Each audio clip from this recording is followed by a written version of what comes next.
Hey everybody, what's going on? This is Empress Eshe. We're at the Mothership Center down at 4365 Redding Road. So we are here at the Mothership Center. This is my bonus son, we call him Poppy, and he's gonna be talking to me today. We're gonna be talking about a little bit of information as it relates to fertilization, the stages of labor, the stages of pregnancy, and then the stages of labor and delivery, everything like that, because he got a couple questions for me. So if y'all got some questions for me, just go ahead and put them into the chat, and we're going to be talking about that today. You ready, bro? Yes. You sure? Yeah. All right. So basically, I'm going to go over the stages of labor. You can kind of tell me if you got some questions for me, okay? Stages of pregnancy, my bad. So we're going to start with like beginning of fertilization. Of course, you know by now the sperm and the egg, basically the sperm fertilizes the egg. So it goes into the uterus and it goes into the ovum. The ovaries where the ovum are, the ovum is the egg, right? Mm-hmm. So it goes into there and it basically fertilizes the egg. Once the egg is fertilized, it's just a bunch of cells. So it's too small to be able to see. And it goes into the ovary and it embeds itself. Basically, it's called implantation. So as it relates to implantation, it goes deep inside the uterus and then it begins to sprout out. And as it relates to the placenta, the embryo. The embryo is basically what the baby is called when it's very, very small, right? From there, it begins to form the spinal cord, the brain, and the beginnings of the heart, which begins to beat once you get to 8 weeks. So basically, inside the first 2 months is when the heart begins to beat and it becomes alive in essence. Yep. So, this is all inside of the first trimester. That's basically the first 3 months of the pregnancy. A lot of things that happen inside of that. Do you remember any of the things that we talked about as far as things that the mother goes through when she first is like in those first three months of pregnancy? I believe morning sickness, nausea, I have to pee a lot. Well, those are the biggest ones. Morning sickness is basically like having the nausea happen like all day long, right? So the nausea is one of the biggest things, and sometimes a woman might start getting nausea before she misses her cycle. So that's like one of the biggest things. And I would say like the having to pee all the time, that is one of the things that you might find out a little bit later, like in the next couple of weeks you might have that happen, and it really starts up to where, you know, the uterus is pushing against your bladder and it's making you feel like you got to pee all the time. Sometimes you may not even have to pee. It's just the uterus pushing up against your bladder and making it feel like you do. Why is the uterus pushing up against the bladder? So the uterus is pushing up against the bladder because, of course, it's in close proximity. It's like right next to it. Mm-hmm. So as the uterus begins to grow, then it's pushing up against there. Even any of the stretching that the uterus is doing is pushing up against there and it's making signals to the bladder that you gotta pee. I have a question. Mm-hmm. How large can the uterus expand? The uterus can expand pretty big. Have you ever heard of them situations where like the mother is like pregnant with like 9 babies, 8 babies, like octomoms? Yeah, octuplets. Yeah, so like it can expand to be pretty big, almost to where it's like hanging down to her knees type of thing. Mm-hmm. Like, so it can expand to be as big as it needs to be to, you know, incorporate the pregnancy. So it's kind of one of those things where the uterus is a muscle. It can stretch as much as it needs to. Now, how long do it take to go back to normal size after that? That's the hard part, because it can take a long time after stretching that much to go back to the normal size. So, but if you have 8 babies, but even if you have 1 baby, it stretches pretty big, because once you get to 9 months, the baby is like, they say on average that the baby is 7 pounds. Sometimes the babies can be bigger, because I've heard of babies being 12 pounds at birth. Damn! And that's pretty big. What's considered too small for a baby? I would say, if you're talking about too small, I would say anything under 5 pounds. But that would be if the baby is full term. So if you get all the way to 9 months and your baby is that small, usually it's because they have delayed growth. Maybe the mama was like a smoker, she smoked cigarettes. Maybe she was an alcoholic or something like that, and that caused the baby's development to stop. So usually by the time you get to 9 months, if your baby is that small by that time, there's probably some other type of developmental problem. All right, so during labor, what are some things you can do to ease the pain? Of course, the most common one, if you're going to be in the hospital, then you can do the epidural. That's the one that they give you, and basically it's like a shot in your back. And that's how they inject the medication. So with more pain? Right. So that's the epidural. So that's one of the pain management things. That's like if you're going into the hospital, some people choose to do that, right? But there's natural pain management things that you can do. The first one is breathing. Like, you breathing right now, right? So breathing is normal. I mean, I would hope so. But however, when you in labor, making sure that you stay inside of slow breathing, and also making sure that you're breathing in through your nose and out through your mouth can help your whole body to relax. It can help your brain to signal that you're not panicking. It can help your body to relax, your shoulders, you know what I'm saying? So that your body's not tensing up, because anytime that you tense up, it's going to make your body feel more of the pain. So when you're breathing during labor, the one thing that you want to keep in mind is that when you breathe, you're kind of letting the pain go through your body and go out. As you have had both, which is better for most women? Would it be a home birth or a hospital birth? I think it depends on your needs. Talk about benefits of both, or maybe so we can be biased. Unbiased here. Maybe benefits of both. Of course, we're more pro home birth if possible, but even for mothers out there who can't, have a home birth, or who's even more so who have to go to the hospital.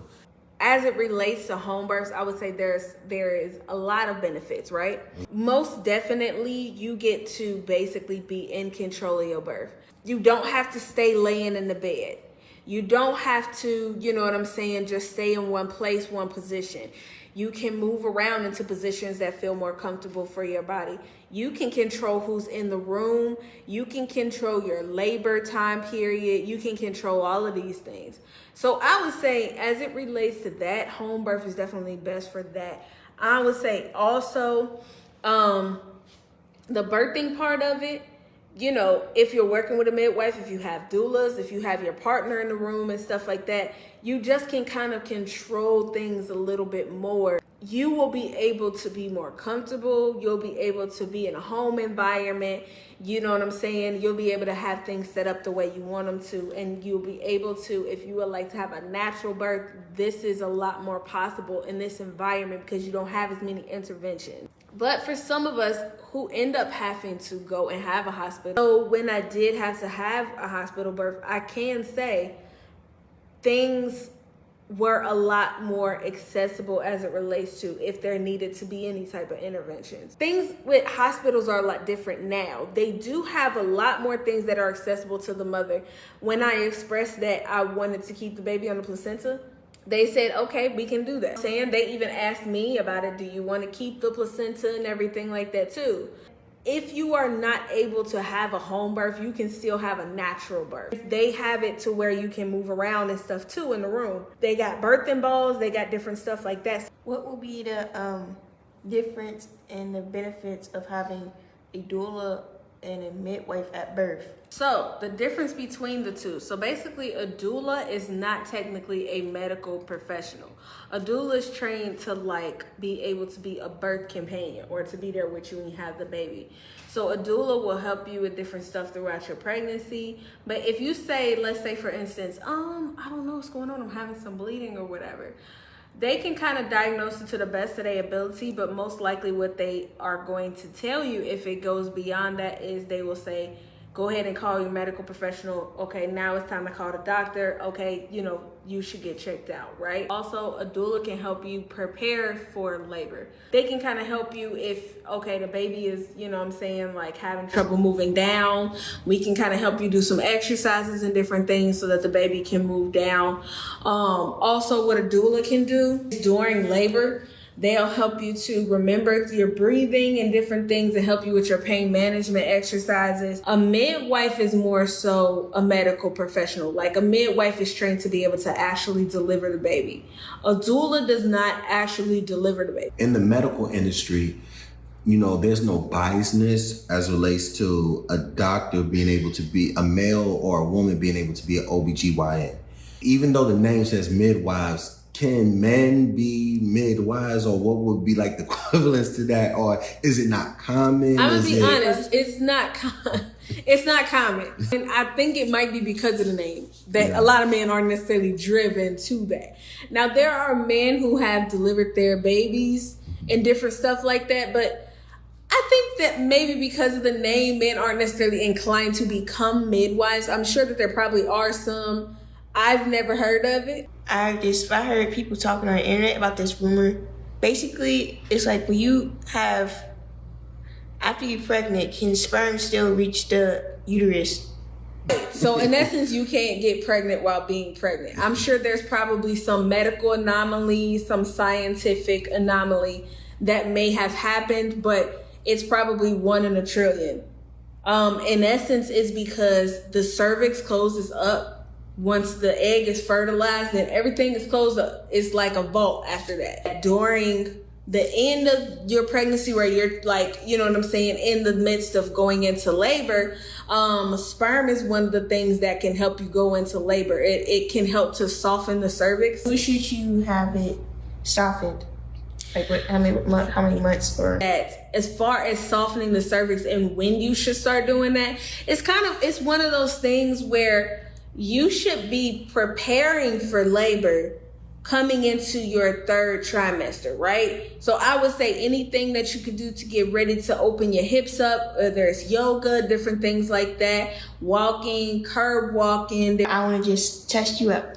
Okay. What should you do after labor? There's different processes, right? Because right after you have the baby, if you're talking about directly after, you still have to deliver the placenta. You would probably eat, you would probably, you know what I'm saying, like start to try to breastfeed and latch the baby. You would try to make sure you're keeping your hydration up. And then a couple of other things that you might do, you might allow for the father to have skin to skin with the baby because, you know, like, and somebody talked about this, that skin to skin is more so made for fathers. Do you know what it is? More for them to bond and know them. So it's just basically if you take your shirt off or whatever, you lay the baby directly on your chest so that the baby can like feel your heartbeat and feel your skin and everything like that. But I got a question for you because you're a big brother, right? You got a lot of younger siblings now at this point. And you were able to be there when we did have the home births and stuff directly after, and you was able to kind of come in after the baby was born. Mm-hmm. So tell me what you first thought when you saw the placenta. I remember my first brother killed. I didn't have no little siblings at the time. I was the youngest. So I didn't know what the heck that was. It was just a blob. I thought he came out of that. He ain't lying. Yeah, I mean, he was attached to it. Yeah, he was attached to it. What are 3 things your spouse should know and prep for during your 3rd trimester? As it relates to prepping, you know, you kind of have the normal stuff, right? Like I would say, get in the house ready, get in the crib ready. If you have a nursery, get in the nursery ready and everything like that. If you're going to be going to the hospital, pack in the hospital bag. If you're going to be having the home birth, kind of setting the environment and everything, right? That's kind of some of the more basic stuff. But I would say that the spouse should be prepared for the emotional part of it as well. Mm. There's so many things that happen during the end of the pregnancy, in the midst of the end of, you know, the delivery and the labor and all of those things, because labor can be an emotional process as well. Being prepared to kind of get in there in ways, what ways can I get in there with her or be there for her? What type of person is she in the midst of those things? Because when a woman gets in the midst of that level of pain, you might be like, okay, I'm going to prepare to rub her back. And she might be like, don't touch me. Okay. Like, and know that during that level of pain, she, you know what I'm saying? Like things might be different than what you might have planned for and everything. So you kind of just have to, I think, be prepared for that as the partner, as the husband, as the person that's going to be there with her. I'm sitting here with my bonus son, and we are answering and asking some questions and stuff. He's acting super shy for some reason. Okay with that also. Yeah. What will be the number one thing to tell your older kids how to take care of the little ones? The number one thing, I think that when you have a new baby, and I would say especially with a newborn, there's different needs that they have. Kind of let them know, because there's differences between boys and girls. There's different things like diaper rashes and stuff to look out for and stuff like that. So I would say with that, it really will depend on the baby. It'll depend on the knowledge level of the child. So like for you, you have dealt with quite a few siblings at this point. So as it relates to stuff like... relates to stuff, you're a little bit more experienced. What will be the best therapy for mothers when they have postpartum depression? So first of all, do you know what postpartum depression is?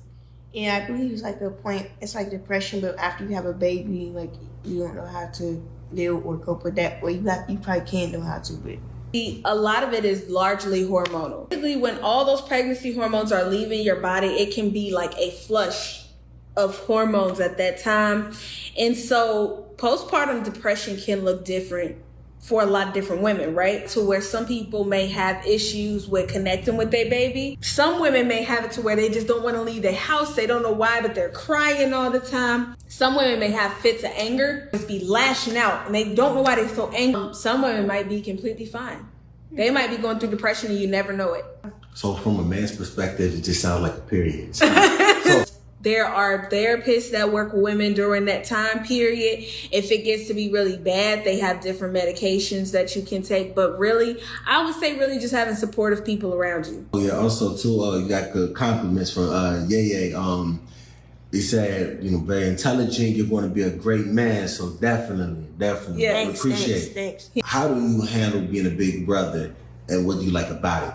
So, yeah. Well, I can't especially say I like the job. It's a perks, but especially my main two younger brothers, they just got to be you just gotta be gentle with them sometimes. Especially my little sister, just to counter her, give her what she needs. When's a good time to wean the baby off the breast? I would never give a specific time. Want to know why? Because I think it's different for every mother. Some mothers have to wean earlier than later. That some mothers end up having to, they're struggling with going to work and dealing with other children and stuff, and they just might not be able to keep up with it.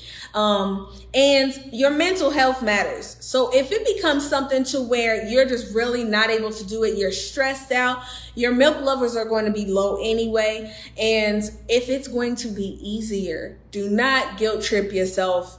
Go ahead and say, I'm going to find another way to do this. I may not be able to keep up with breastfeeding. And I'm going to add to my perspective from a father perspective. For any woman out there that's doing it, it's a beautiful thing. And I want you to be able to embrace what you decide to do. It's your decision at the end of the day. And breastfeeding is a beautiful thing. But my opinion, just my personal opinion, some of them little crumb snacks is getting teeth. Yeah, it's time for that. Come on now. He ain't lying. You better preach the pastor. And also, if you are any fathers that's on the line, we want to hear from y'all's perspective also. Yeah. Because I know that, breastfeeding, you know what I'm saying, birth and pregnancy and everything is kind of looked at from the mother's perspective a lot. But we want to hear y'all's perspective on a lot of this stuff too. Again, we're at the Mothership Center. That is 4365 Reading Road.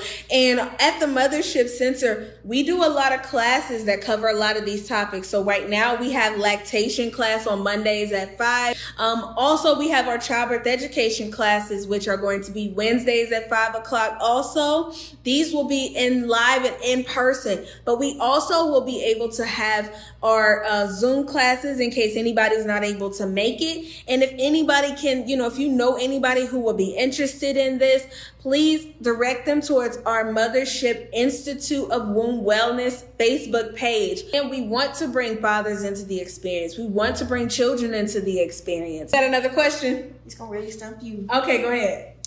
All right.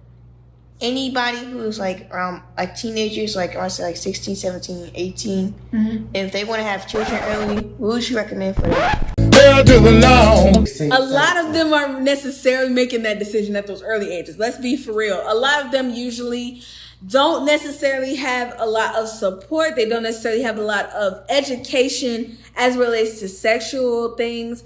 And they probably are exposed to things at young ages and they end up getting pregnant, right? So we definitely want to make sure that they're getting the education that they need as well and the support. Because I had a child at 17. So if you decide to have a child, like having enough information, once you are at that step and you are, okay, we're bringing this child into this world. We already at the stage where we got this child. And what do we need? What tools do we need to be able to navigate parenting and co-parenting? But first and foremost, before any of that, you should be dating to get married.